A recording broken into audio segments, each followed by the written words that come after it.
دوسری بات جو مرد اور عورت دونوں سے متعلق ہے وہ یہ کہ ان کو چاہیے کہ ایک دوسرے کے ساتھ اختلافات نہ رکھے،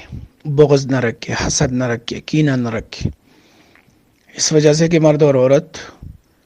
ہر ایک کا دل بھی ہے، ہر ایک کا دماغ بھی ہے، ہر ایک کی ترجیحات بھی الگ الگ ہیں، تو ذہنی رائے وغیرہ کا اختلاف ضرور ہوگا، لیکن اس کو دل پہ نہیں لینا چاہیے۔ کچھ کمزوریاں عورت میں ہوں گی تو کچھ مرد میں بھی ہوں گی، تو یہ کہ میں جیسے کیسے بھی رہوں اور عورت بالکل ٹھیک رہے، ایسا نہیں ہو سکتا، یا عورت کہے میں تو جیسے کیسے بھی رہوں لیکن مرد بالکل سیدھا رہے، ٹھیک رہے، ایسا بھی نہیں ہوگا۔ تو ایک دوسرے کے ساتھ اختلافات نہ رکھے، اختلاف اگر آئے بھی تو اس کو فوراً ختم کرنے کی کوشش کرے، ایک دوسرے کے لیے ہدیے کا انتظام کرے، کبھی کبھی مرد جو ہے اپنی عورت کو ہدیہ دیا کرے، کبھی کبھی عورت اپنے مرد کو ہدیہ دیا کرے، ایسے ہی کھانے پہ بیٹھ کے کبھی کبھی ایک دوسرے کے منہ میں نوالے دیا کرے۔ ایک میاں بیوی تھے، ان میں بالکل رنجشتی اور اختلافات تھے۔ ایک مولوی صاحب سے اس کا تذکرہ کیا تو اس مولوی صاحب نے کہا کہ بھائی اللہ کے رسول کی ایک سنت ہے بیوی کو پیار دینا، تو تم ایسا کرو اپنی بیوی کے منہ میں لقمے توڑ توڑ کر ڈالو اور اس کو کھلاؤ۔ اب ایک مرد اور پھر اس کا تعلق بھی پٹھان گھرانے سے ہو تو بعض اوقات وہ اس کو بڑا عجیب سمجھتا ہے، لیکن اس میں بڑا کمال ہے۔ اس نے جب اس طرح کیا تو اس کی بیوی ایسی اس کی دلدادہ ہو گئی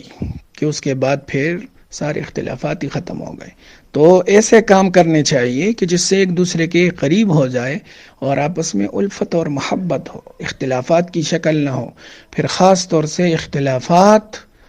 اگر وہ رکھے تو اپنے بیڈ روم تک رکھے، اپنے کمرے تک رکھے، اس کو بچوں پر کبھی بھی ظاہر نہ ہونے دے، اس کو رشتہ داروں پر کبھی بھی ظاہر نہ ہونے دے، اس کو سسرال یا بیوی کا جو گھر ہے اس پہ کبھی بھی ظاہر نہ ہونے دے، اپنے ذات تک کے حد تک رکھے، اپنے بیڈ روم کی حد تک رکھے۔ جس گھر کے میاں بیوی کے اختلافات بچوں کے سامنے آتے ہیں اور ایک دوسرے کے سامنے، بچوں کے سامنے ایک دوسرے کو کھوستے ہیں، ایک دوسرے کو ملامت کرتے ہیں، تو عورت چاہے عورت ہے لیکن وہ کبھی بھی اپنی توہین کو برداشت نہیں کرتی۔ عزت نفس ہر ایک کو اللہ تعالیٰ نے دی ہے، تو جو بھی ہو اس کو کبھی بھی برسر مجلس اور برسر خاندان اور